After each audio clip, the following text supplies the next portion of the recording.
తమిళనాడు సరికొత్త రాజకీయ శకం ప్రారంభమైంది.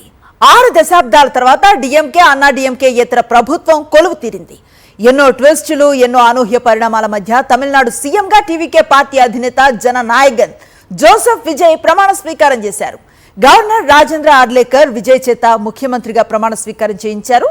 విజయ్ ప్రమాణ స్వీకారం చేస్తున్న సమయంలో ఆయన తల్లిదండ్రులు భావోద్వేగానికి గురయ్యారు. టీవీకే కార్యకర్తలు, విజయ్ అభిమానుల నినాదాలతో నెహ్రూ ఇండోర్ స్టేడియం దద్దరిల్లింది. తమిళనాడులో కొత్త ప్రభుత్వం కొలువుదీరింది. ఆ రాష్ట్ర నూతన ముఖ్యమంత్రిగా టీవీకే చీఫ్ జోసెఫ్ విజయ్ ప్రమాణ స్వీకార కార్యక్రమం చెన్నైలోని జవహర్లాల్ నెహ్రూ ఇండోర్ స్టేడియంలో అట్టహాసంగా జరిగింది. సీఎం విజయ్ తో గవర్నర్ ఆర్లేకర్ ప్రమాణం చేయించారు. కార్యక్రమానికి కాంగ్రెస్ అగ్ర నాయకుడు రాహుల్ గాంధీ, ఇతర రాజకీయ సినీ రంగ ప్రముఖులు హాజరయ్యారు. నటి త్రిష వేదిక వద్ద ప్రత్యేక ఆకర్షణగా నిలిచారు. విజయ్తో పాటు 9 మంది మంత్రులుగా ప్రమాణ స్వీకారం చేశారు.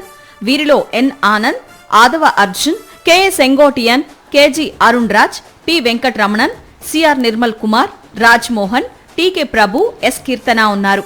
కార్యక్రమానికి రాష్ట్ర బీజేపీ నేతలు నైనార్ నాగేంద్రన్, తమిళసై, కె అన్నామలై హాజరయ్యారు. మే 4న తమిళనాడు అసెంబ్లీ ఎన్నికల ఫలితాలు వెలువడగా టీవీకే అతిపెద్ద పార్టీగా అవతరించింది.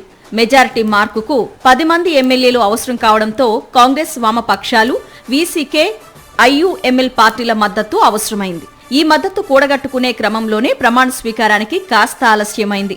ప్రమాణ స్వీకారానికి తొలుత వైట్ అండ్ బ్లాక్ ఫార్మల్ దుస్తుల్లో వేదిక వద్దకు వచ్చిన విజయ్ ప్రమాణ స్వీకారం చేసేటప్పుడు వాటిపై బ్లాక్ బ్లేజర్ ధరించి ఆకట్టుకున్నారు. ముఖ్యమంత్రితో పాటు మంత్రులంతా తమిళంలోనే ప్రమాణ స్వీకారం చేశారు. సి జోసెఫ్ విజయ్ ఎనుం నాన్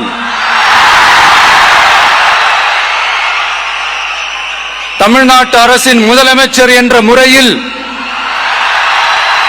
సీఎంగా బాధ్యతలు చేపట్టిన తర్వాత పేదల ఇళ్లకు 200 యూనిట్ల వరకు ఉచిత విద్యుత్తును అందించే ఫైల్పై మొదటి సంతకం చేశారు విజయ్.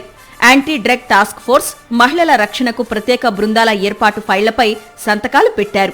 అనంతరం ఉద్వేగభరిత ప్రసంగం చేశారు. తమిళనాడులో ఇప్పుడు ప్రజాప్రభుత్వం వచ్చిందని, లౌకిక, సామాజిక న్యాయశాఖ మొదలైందని అన్నారు.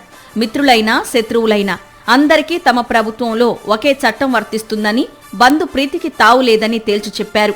టీవీకేలో ఒకే ఒక అధికార కేంద్రం ఉందని, అదే విజయ్ అని వెల్లడించారు.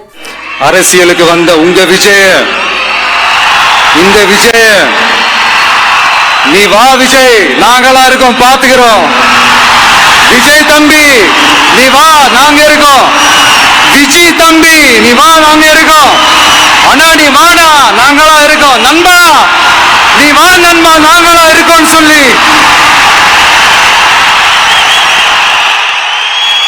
టీవీకే ప్రభుత్వం కార్యకలాపాలు ప్రారంభించడానికి ముందు రాష్ట్ర ఆర్థిక పరిస్థితిపై శ్వేతపత్రం విడుదల చేసే అంశాన్ని పరిశీలిస్తామన్నారు సీఎం విజయ్.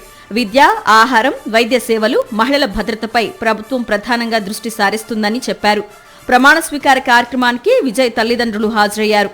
మాతృదినోత్సవం రోజునే ఈ వేడుక జరగడం ఎంతో ఉద్వేగభరితంగా ఉందన్నారు ఆయన తల్లి శోభా చంద్రశేఖర్. ప్రమాణం తర్వాత సెక్రటరియట్ కు వెళ్లిన విజయ్ కు అధికారులు ఘన స్వాగతం పలికారు.